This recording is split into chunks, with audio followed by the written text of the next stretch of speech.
ఈ శ్రేష్టమైన ప్రశస్తమైనటువంటి సమయాన్ని బట్టి ప్రభుకి వందనాలు స్తోత్రాలు చెల్లిస్తున్నాను. మరి సమయం ఇచ్చిన దేవుని సావుకురాలకు వందనాలు చెల్లిస్తున్నాను. అలాగే చేరుకుడిని మీ అందరూ కూడా ప్రభు పేరట వందనాలమ్మా. అందరికీ వందనాలు. బాగున్నారా మీరంతా? మీరు మీ కుటుంబాలు క్షేమంగా ఉన్నాయా? దేవునికి స్తోత్రం. హల్లెలూయా.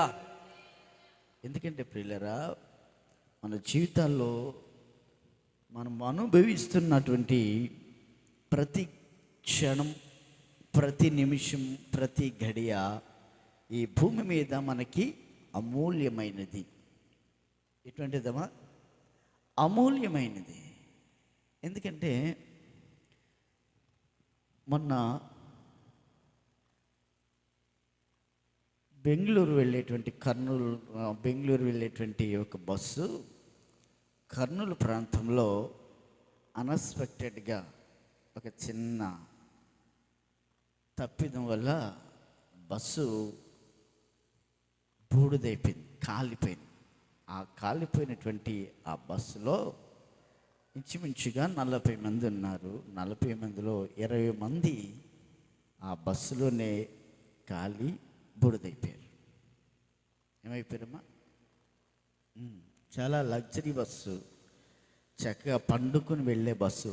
వాళ్ళు అనుకున్నారు మేము పండుకుంటున్నాం, మేము బెంగళూరులో దిగుతాం. వాళ్ళు కూడా ఫోన్ చేసి ఉంటారు, మేము వచ్చేస్తున్నాం, పలానా టైంకి దిగుతాం అని చెప్పే ఉంటారు. కానీ తీరా చూస్తే వాళ్ళ యొక్క జీవిత గమ్యం కర్నూలులోనే ముగిసిపోయింది. బెంగళూరు వల్ల ఇక ఎవరిని చూడలేదు, వారిని ఎవరూ చూడలేకపోయారు, బూడిదైపోయారు. కనీసం మనిషి యొక్క అవశేషాలని, ముఖాన్ని గుర్తుపడదామన్నా అవలా. అందుకే మన జీవితాల్లో మన బ్రతికిన ప్రతి క్షణం కూడా ప్రభువా ఇది నీవిస్తున్నటువంటి దీవెనే, నీవిస్తున్న కృపే ఈ భూమి మీద కదండి. మనం ఆ బస్సులో ఉన్న వాళ్ళకంటే ఏదో గొప్పవాళ్ళు మనకి కాదు, కానీ దేవుడు మనల్ని ప్రేమించి ఈ అవకాశాలను ఇస్తూ ఉన్నాడు. ఈ అవకాశాలను ఇచ్చినప్పుడు ఖచ్చితంగా మనం దాన్ని స్వాధీనం దాన్ని చక్కగా సద్వినియోగం చేసుకోవాలి. మనం సమయాన్ని వృధా చేసుకోకుండా మనకు సమయం దొరికినప్పుడల్లా ప్రభు సన్నిధిలో గడుపుతూ ఉండాలి. ప్రభువుతో మనము ఐక్యమై ఉండాలి. ఎందుకంటే మనము చెడు దినాల్లో, దుర్దినాల్లో, బహు ప్రమాదకరమైన దినాల్లో మనం ఉన్నాం. కనుక ఈ దినాల్లో మనల్ని మనం సిద్ధపరచుకుంటూ దేవుని రాకడ కొరకు దేవుని సన్నిధిలో మనం ఎదురు చూస్తూ నిలబడినటువంటి వారిగా మనం ఉండాలని ప్రభువు ఆశిస్తూ మనకి ఆయుష్ను పొడిగిస్తూ ఉన్నాడు. దేవునికి స్తోత్రం. ఏం చేస్తున్నాడమ్మా? ఆయుష్ పొడిగిస్తూ ఉన్నాడు. ఎందుకంటే మనలో ఉన్నటువంటి కొన్ని లోపాలని సరిదిద్ది, కొన్ని కొరతల్ని సవరించి ఆయనకి ఇష్టమైనటువంటి ఒక ఆకారం వచ్చే వరకు నిన్ను చెక్కాలని ప్రభు అవకాశాన్ని ఇస్తూ, దేవుడు నిన్ను ప్రేమించి తన సన్నిధానాన్ని ఇస్తూ ఉన్నాడు. అటువంటి సన్నిధానాన్ని మనం పోగొట్టకుండా దానిలో ప్రభు సన్నిధిలో గడపాలని ప్రభు ఆశిస్తూ ఉన్నాడు. దేవునికి స్తోత్రం. హల్లెలూయా. అవునా కదా ప్రియులారా? ఆ బస్సు దొరకటం చూసినప్పుడు నిజంగా చాలా బాధాకరం అనిపించింది కదా. వాళ్ళ యొక్క జీవిత పయనం అంతటితో ముగించబడు. మరి మన జీవిత పయనం ఎక్కడ ముగిస్తుందో, ఎలా ముగిస్తుందో, ఎప్పుడు ముగిస్తుందో తెలియదు. కానీ ఆ ముగిసే లోపే మనం సంపూర్ణులుగా మార్చబడదుము గాక. ఆమేన్. హల్లెలూయా. ప్రియులారా, మన జీవితాల్లో కొన్ని ఆశలు ఉంటాయి, కోరికలు ఉంటాయి, కొన్ని ఉద్దేశాలు ఉంటాయి, కొన్ని భవిష్యత్తు ప్రణాళికలు ఉంటాయి. ఆ భవిష్యత్తు ప్రణాళికల్ని మనం నెరవేర్చుకోవడానికి లేదా మన ఆలోచనని, మన ఉద్దేశాన్ని, అవి వాటిని క్రియారూపం చేసుకోవడానికి మనము అనేక రీతిలుగా ప్రయత్నిస్తూ ఆయా సందర్భాల్లో ఆ ప్రయత్నాలలో ఓడిపోతూ ఉంటాం కదా. మనము ఒకటి అనుకుంటే మన జీవితంలో మరొకటి జరుగుతుంది. మనం ఒకటి ఉద్దేశిస్తే మరొకటి మనకి రివర్స్ అవుతూ ఉంటుంది కదా. మరి మీ జీవితాల్లో అయిందో లేదో కానీ నా జీవితంలో అయితే చాలా మటుకు నేను ఒకటి తలస్తే మరొకటి అయ్యేది, నేను ఒకటి అనుకుంటే ఇంకొకటి అయ్యేది, నేను ఏదైతే అనుకుంటే దానికి వ్యతిరేకంగా అయ్యేది, నేను తెలుపు కోరుకుంటే నలుపు వచ్చేది, ఎరుపు కోరుకుంటే పచ్చ వచ్చేది. ఆ రీతిగా ఎన్నోసార్లు నా ఉద్దేశాలు, నా ఆలోచనలు అన్నీ కూడా వ్యతిరేక్తమై చాలాసార్లు నేను నిరాశపడి భంగపడినటువంటి సందర్భాలు చాలా ఉన్నాయి. దేవునికి స్తోత్రం. అయినా ఒక నిరీక్షణ, ఒక విశ్వాసం ప్రభులో ఉండేది. ఏదేంటంటే నన్ను సృష్టించినవాడు, నన్ను రక్షించినవాడు ఆయన సామాన్యుడు కాదు. దేవునికి స్తోత్రం. హల్లెలూయా. నన్ను పుట్టించినవాడు, నన్ను రక్షించినవాడు ఆయన సామాన్యమైన వాడు కాదు. కాబట్టి ఏదో ఒక సందర్భంలో, ఏదో ఒక సమయంలో తప్పకుండా తన శక్తిని, తన బలాన్ని ఆయన ప్రత్యక్షపరిచే గడియ వస్తుంది. హల్లెలూయా, హల్లెలూయా. కనుక నా ప్రియ దేవుని బిడ్డలారా, చూడండి, మన జీవితాలు నిరాశపడకుండా మనము చేసేటువంటి పని, మనం ఉద్దేశించిన ఉద్దేశం, మన వ్యక్తిగత జీవితంగా కానివ్వండి, కుటుంబ పరంగా కానివ్వండి, పరిచర్య పరంగా కానివ్వండి, ఏ విధంగానైనా అది నెరవేర్చబడాలి. ఆమేన్, హల్లెలూయా. చూడండి, బైబిల్లో ఒక ఆయన ఉన్నాడు. ఆయనట ఒక పని చేసి ఒక ప్రార్థన చేస్తే ఆ ప్రార్థన ద్వారా చాలా గొప్ప కార్యాలు జరిగాయి. చూద్దాం. యాకోబు రాసినటువంటి పత్రిక 5వ అధ్యాయం 17వ వచనాన్ని ఒకసారి మనం చదువుతాం. ఏలియా మన వంటి స్వభావము గల మనుష్యుడే, ఏలియా మన వంటి స్వభావము గల మనుష్యుడే, వర్షింపకుండునట్లు అతడు ఆసక్తితో ప్రార్థన చేయగా 3.5 సంవత్సరముల వరకు భూమి మీద వర్షింపలేదు. అతడు మరలా ప్రార్థన చేయగా ఆకాశము వర్షమిచ్చెను, భూమి తన ఫలము ఇచ్చెను. దేవునికి మహిమ కలుగును గాక. హల్లెలూయా. చూడండి, ఈ 2 వచనాలలో ఉన్నటువంటి ఒక మాట ఏంటంటే ప్రార్థన. ఏంటమ్మది? అతడు వర్షం రాకూడదని ప్రార్థన చేశాడు, వర్షం ఆగిపోయింది. మళ్ళా వర్షం రావాలి అని ప్రార్థించాడు, మళ్ళా వర్షం వచ్చింది. దేవునికి స్తోత్రం. హల్లెలూయా. నా ప్రియదేవుని బిడ్డలారా, ఇక్కడ మనం ఆలోచన చేస్తే ఇక్కడ ఉన్నటువంటి వ్యక్తి ఎవరయ్యా అంటే గనక, ఎవరైనా అమ్మా ఎవరు? ఎవరో చెప్పాలి. వినపట్ల నాకు. స్వప్న ఎవరమ్మా? చదివారా వాక్యం? ఏలియా. హల్లెలూయా. ఏలియాట పైనుండి దిగి వచ్చినటువంటి దేవదూత. అవునా? దేవుడు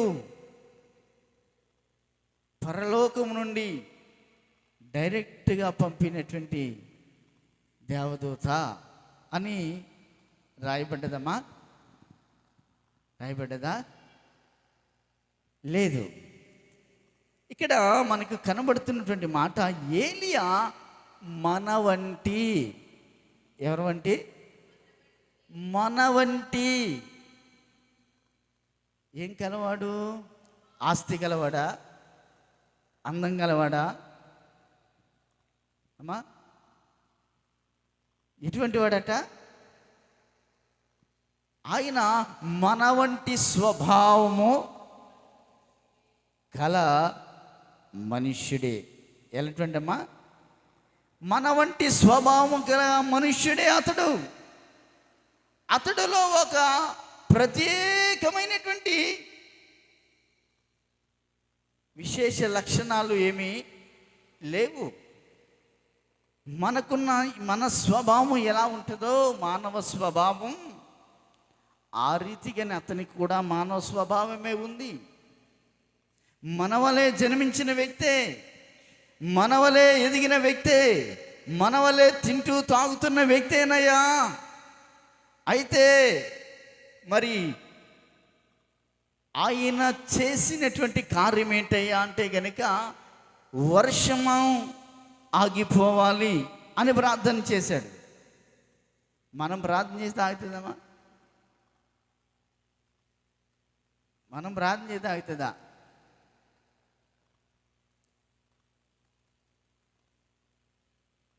కానీ ఏలియా గారు ప్రార్థన చేస్తేట ఆ వర్షం 3.5 సంవత్సరాలు కురవకుండా ఆగిపోయింది. హల్లెలూయా, హల్లెలూయా.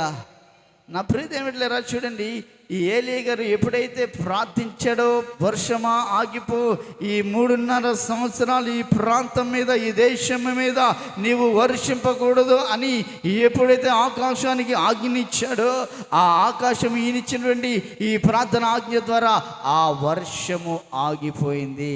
ఏం ఆగిపోయిందమ్మా? వర్షము ఆగిపోయింది. ఎవరు ప్రార్థన చేస్తే?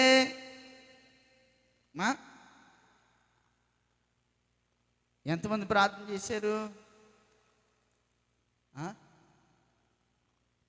ఏలియా, అలా భార్య, వాళ్ళ కొడుకులు, వాళ్ళ బంధువులు, వాళ్ళ ఇంట్లో వాళ్ళు, వాళ్ళ స్నేహితులు, వీళ్ళందరూ కలిసి ప్రార్థించారమ్మా.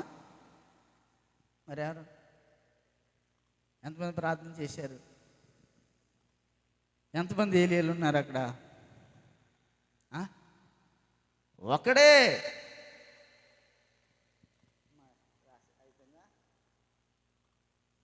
స్తోత్రం. చూడండి, ఏలియా ఒక్కడే ప్రార్థించడం మొదలుపెట్టాడు. అంటే ఇప్పుడు మన కుటుంబాల్లో మనం ఎంతమంది ఉన్నాం ప్రార్థించేవాళ్ళం?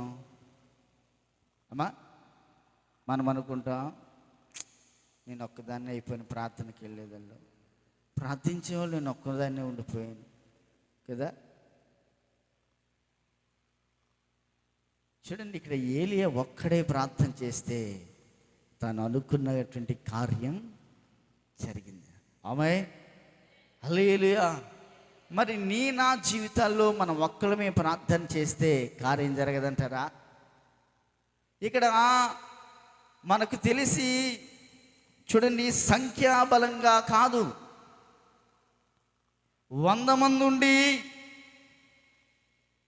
ప్రార్థించేవారు లేకపోతే ఈ 100 మంది ఉండి దండగే. కానీ ప్రార్థించగలిగినటువంటి ఒక వ్యక్తి ఉండి ప్రార్థించగలిగితే అటువంటి 100 మందితో ఈ ఒక్కడు సమానం. హల్లెలూయా. అర్థమవుతుంది నా మాటలు? అర్థమవుతున్నాయా? 100 మంది వచ్చారు ఇప్పుడు ప్రార్థనకి, లేదా 200 మంది వచ్చారు ప్రార్థనకి. ఈ వచ్చిన వారందరిలో కూడా ప్రార్థించగలిగిన వ్యక్తి లేకపోతే వచ్చిన ఈ 200 మంది వల్ల ప్రయోజనం ఉంటుందా ఉండదా? అమ్మా, ఉంటుందా ఉండదా? అమ్మ, ఇంతమంది వచ్చేసారు, ఆహా, ఇక చూడండి ఎలా ఉంటుంది. జనం ఎక్కువ కొలది మనకి ఉద్యోగం పెరిగిపోతూ ఉంటుంది. కానీ ఆ జనంలో ప్రార్థించే వాళ్ళు లేకపోతే దానివల్ల పరిచర్యకి ఏమాత్రం ఉపయోగం లేదు. చూడండి ప్రియరా, ఇప్పుడు ఓక బస్తాలు తెలుసు కదా, ఓక పెద్ద బస్తాలు ఉంటాయి, పెద్ద పెద్ద బస్తాలు పట్టుకొచ్చి మన ఇంట్లో పెట్టారనుకో, వండుకోవడానికి ఏమైనా పని చేస్తాయా? ఓక తెలుసుగా మీకు? ఓకంటే ఒడ్లు, అదే ధాన్యం ఆడిచ్చిన తర్వాత బయటకు వస్తాక పొట్టు, ఆ పొట్టు పెద్ద పెద్ద బస్తాలతో నింపుతారు. ఆ బస్తాలు నింపుకొచ్చి ఎన్ని బస్తాలు వేసుకొచ్చినా, ఎన్ని బస్తాలు మన ఇంట్లో పెట్టినా ఆ పొట్టుని మనం వండుకోవడానికి ఒక్క బస్తా వంత కూడా పని చేయదు. అదే ధాన్యం, చిన్న ఒక్క గ్లాసుడు బియ్యం నీ ఇంట్లో ఉంటే నీవు వండుకుంటే అది నీ ఆకలి తీరుస్తుంది. స్తోత్రం. బస్తాలు బస్తాలు పొట్టి నీ ఇంట్లో ఉన్నా నీ ఆకలి తీరదు, కానీ ఒక గ్లాసు బియ్యం నీ ఇంట్లో ఉంటే నీ ఆకలి తీరుతుంది. స్తోత్రం. కనుక నా ప్రియమైన బిడ్డలారా, దేవుడు చూస్తూ ఉన్నాడు. ఎందుకంటే ఇదిగో నాకు ప్రార్థించేవారు కావాలి. ఆమేన్. ఎవరు కావాలమ్మా? సంఘములో ప్రార్థించేవారు కావాలి, కుటుంబంలో ప్రార్థించేవారు కావాలి, వ్యక్తిగతంగా ప్రార్థించేవారు కావాలి అని దేవుడు కోరుకుంటూ ఉన్నాడు. ఈ రోజున చాలామంది కూడా ఎందుకు వెళ్తున్నాయా మందిరానికంటే కనుక ఏదో ఒక ప్రయోజనం కావాలి, ఏదో ఒక ఉపయోగం కావాలి, ఏదో మేలు పొందాలి నేను అనుకుని తండోపతండాలుగా ఈ రోజున అనేక మంది జనాలు వెళ్తూ ఉన్నారు. కానీ ప్రియులరా, దానివల్ల వారికి ఏ ప్రయోజనం లేదు. దేవుడు అంటున్నాడు, ఇదిగో నేను ప్రార్థించేవారిని కోరుకుంటున్నాను, ప్రార్థించేవారు కావాలి. అందుకే ఏలియా గురించి రాసుకొస్తూ ఉంటున్నాడు, అయ్యా అతడు మన వంటి స్వభావం కలవాడే, అయితే అతడు ప్రార్థన చేయగా ఆకాశము మోయబడ్డది. అతడు ప్రార్థన చేయగా వర్షం రాలా.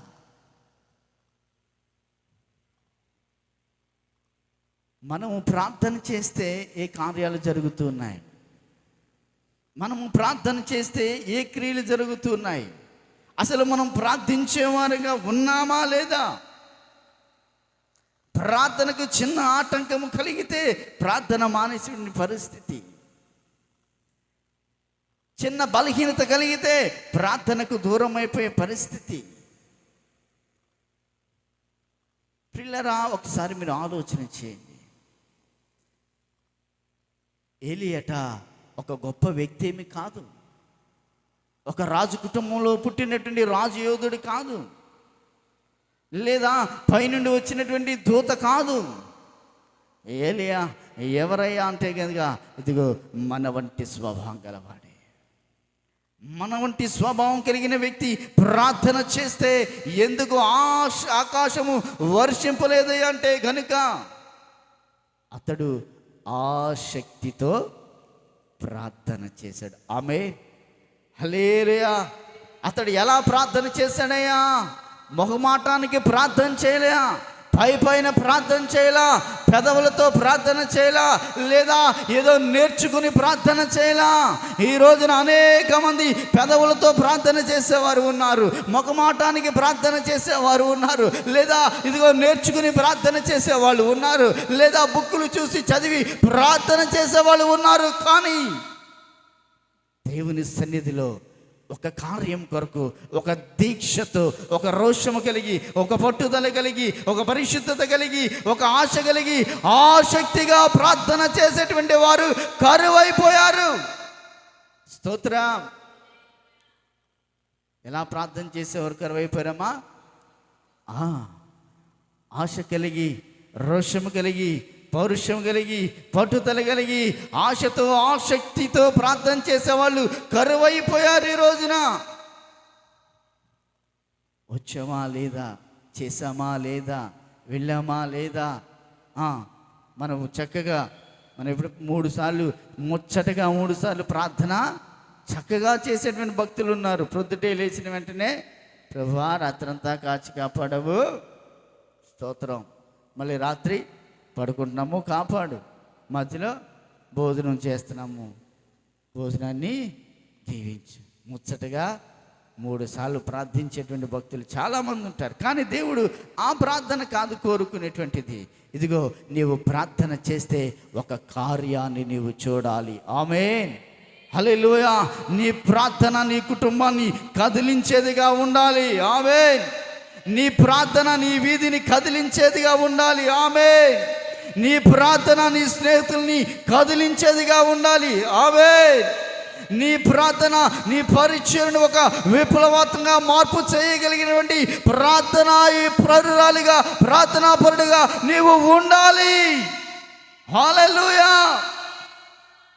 అటువంటి ప్రార్థనతో ప్రతి వ్యక్తి ఉండాలని దేవుడు కోరుకుంటున్నాడు. ఈ ఆసక్తి కలిగినటువంటి ప్రార్థన ప్రతి వ్యక్తి కలిగి ఉండాలి. ఆమేన్. కనుక ఈ ఏలియా ఎప్పుడైతే ఈ ప్రార్థన చేశాడో ప్రకృతి ఆగిపోయింది. ప్రకృతి తన ఆజ్ఞ లేనిదే ప్రకృతి ఇదిగో తన యొక్క మాటకు విధేయత చూపించింది. నీవు ప్రార్థన చేస్తే ఏ కార్యం జరుగుతుంది? ఒక్కసారైనా పరిశీలన చేసుకున్నావా? ఒక్కసారైనా ఆలోచన చేసావా? నేను ప్రార్థన చేసిన తర్వాత ఇదిగో ఈ ప్రార్థన చేశాను, ఈ ప్రార్థనకి జవాబు వచ్చింది. నేను ఈ ప్రార్థన దేవుని అడిగాను, అది దేవుడు నాకు దయచేశాడు. నా కుటుంబంలో పలానా శోధన వచ్చినప్పుడు నేను ఆసక్తితో ప్రార్థన చేశాను, ఇదిగో నాకు ఈ జవాబు దేవుడు ఇచ్చాడు. ఒక ప్రార్థనకైనా నీ భక్తి జీవితం ప్రారంభించిన తర్వాత, నీవు విశ్వాసిగా మారిన తర్వాత, దేవుని తెలుసుకున్న తర్వాత, నేను చేసిన ఇన్ని ప్రార్థనలకైనా జవాబు వచ్చిందా రాలేదా? ఒకసారి ఆలోచించి, వచ్చిందా రాలేదా? అంటే నీవు చేస్తున్న ప్రార్థన దేవుని దగ్గరికి వెళుతుందా లేదా? వెళ్ళిన ఆ ప్రార్థన నీకు క్రియారూపంగా మారుతుందా లేదా? ఒకసారి ఆలోచన చేయి. చాలామంది జీవితాల్లో ఎన్నో ప్రార్థనలు ఎన్నో ప్రార్థనలు కుప్పతప్పలుగా చేస్తారు, కానీ ఒక్క ప్రార్థన కూడా జవాబు పొందనటువంటి వ్యక్తులు చాలామంది ఉంటారు. కానీ దేవుని యొక్క వాక్యం చెప్తుంది, నీవు ప్రార్థన చేస్తే ఆ ప్రార్థనకు జవాబు పొందాలి. ఆమేన్, హల్లెలూయా. నా ప్రియమైన బిడ్డలారా, ఏ విషయంలో నీవు ప్రార్థన చేసినప్పుడు దేవుని దగ్గర నుండి జవాబు పొందుకున్నావు?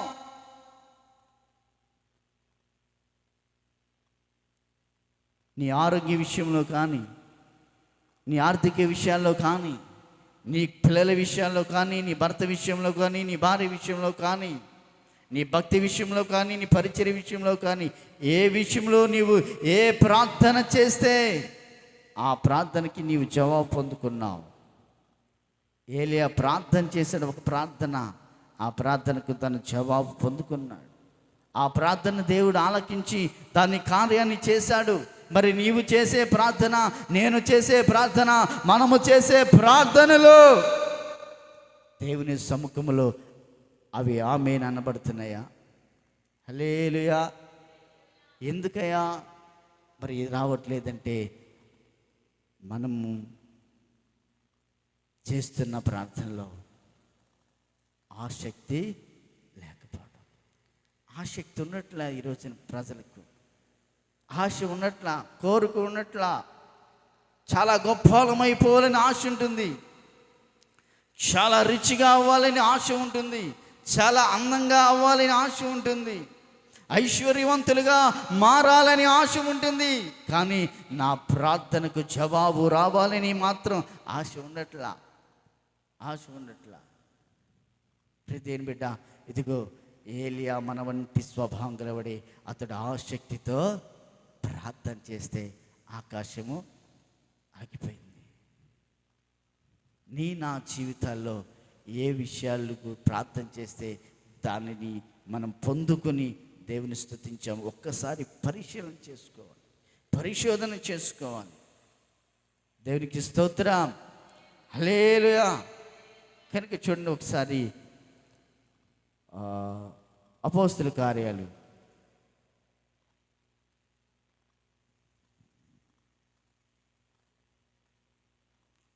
అపోస్తుల కార్యాలు 12వ అధ్యాయం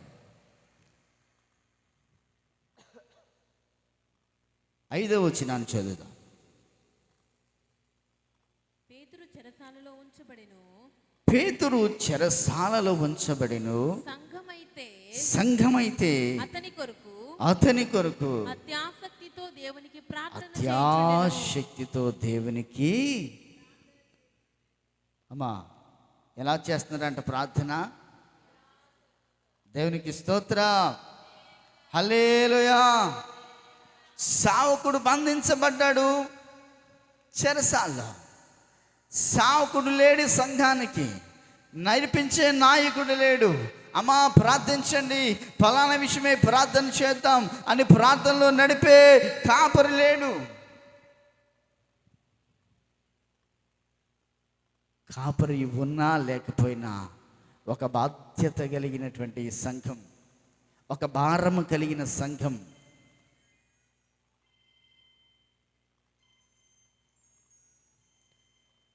చూడండి, ఇటువంటి భారం కలిగిన బాధ్యత కలిగినటువంటి ఈ సంఘం, సావకుడు ఇదిగో కష్టాల్లో ఉన్నాడు, సావకుడు బంధకాల్లో ఉన్నాడు, సావకుడు బంధించున్నాడు. ఇదిగో సావకుడిని ఇదిగో వాళ్ళు చంపబోతున్నారు. ఏ విధం చేతనైనా మా సావకుడు విడిపించబడాలి, ఏ విధం చేతనైనా మా సావకుడు సజీవంగా ఉండాలి, ఏ విధం చేతనైనా మా సావకుడు కలిగిన ప్రతి బంధకము విడిపించబడి ఇదిగో ఆయన మా దగ్గరకు రావాలని ఈ సంఘం ఏం చేస్తుందంటే అత్యాశక్తితో ప్రార్థన చేస్తుంది. సేవకుడు లేడుగా, సేవకుని బంధించేశారుగా, ఇక మేమేం వెళ్తాం? అమ్మో సేవకుడినే బంధించారంటే ఇదిగో మాలాంటి వాళ్ళ పరిస్థితి ఏముంటుంది ప్రార్థన చేస్తే, ప్రార్థనకి వెళ్తే అని భయపడిన సంఘం కాదది, అని బెదిరిపోయిన సంఘము కాదది. దేవునికి స్తోత్రం. ఎటువంటి సంగమం ఇది? సేవకుడు ఉన్నా సేవకుడు లేకపోయినా ఎటువంటి వాళ్ళు భయపడని సంఘం అది. భయపడిన సంఘం, ప్రార్థించేటువంటి ఆశ కలిగిన సంఘం ఇదిగో అత్యాశక్తితో ప్రార్థన చేసిందట. అత్యాశక్తితో ప్రార్థన చేసిన వెంటనే ఇదిగో సేవకుడు విడిపించబడ్డాడు. హల్లెలూయా. ఏం చేశారమ్మా వీళ్ళు? ఇంటికాడ కూర్చోవాలా? ఇంటికాడ ఇక పాస్టర్ గారు లేరు కదా, ఇంక మనం ఏం చేస్తాంలేని ఇంటికాడ కూర్చుని ముసలమ్మ ముచ్చట్లు పెట్టుకోవాలా? బంధువుల ఇంటికి వెళ్ళాలా? ఫంక్షన్లకు వెళ్ళాలా? ఆయా కార్యక్రమాలకు వెళ్ళాలా? మా సేవకుడు బంధించబడ్డాడు, మేము ప్రార్థన చేయాలి. ఆమె ఈరోజున ఎంతమంది ఉన్నారు?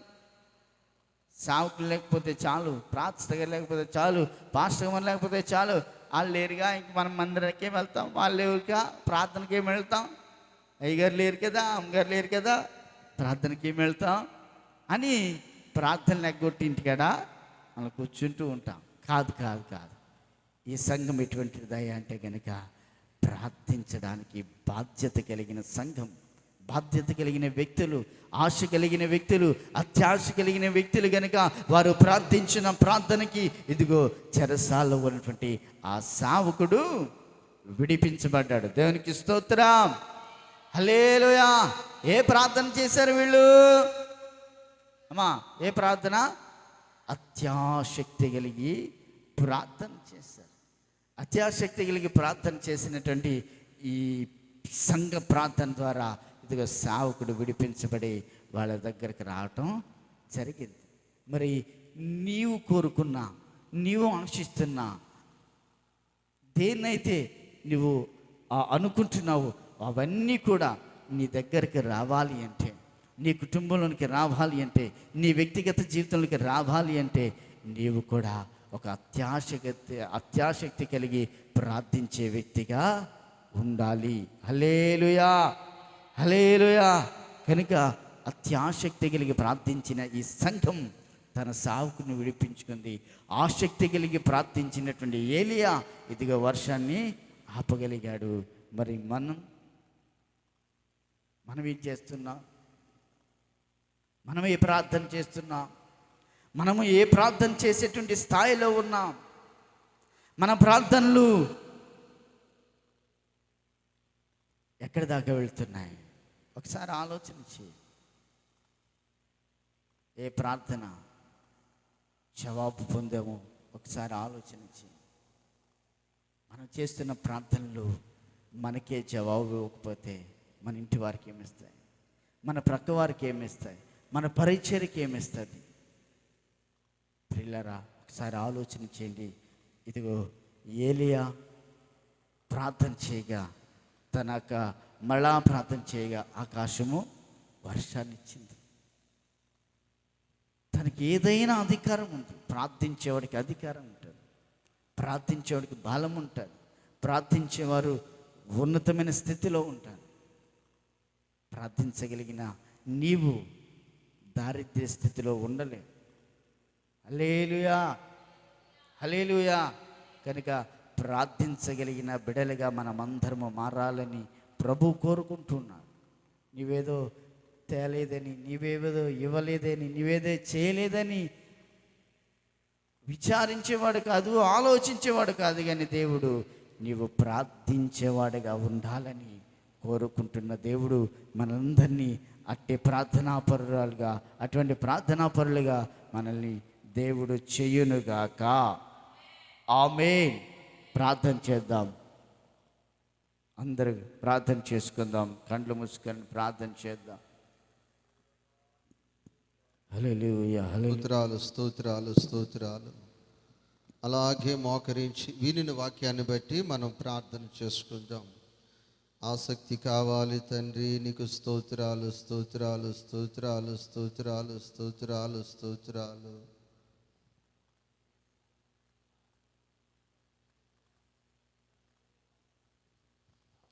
అలాగే ప్రార్థన చేద్దాం. అందరూ ప్రార్థనలోకి వేద్దాం. దైవమా నీకు స్తోత్రాలయ్యా, దైవమా నీకు స్తోత్రాలు అయా. మా జీవితంలో ఆసక్తిని పుట్టించండి అయా.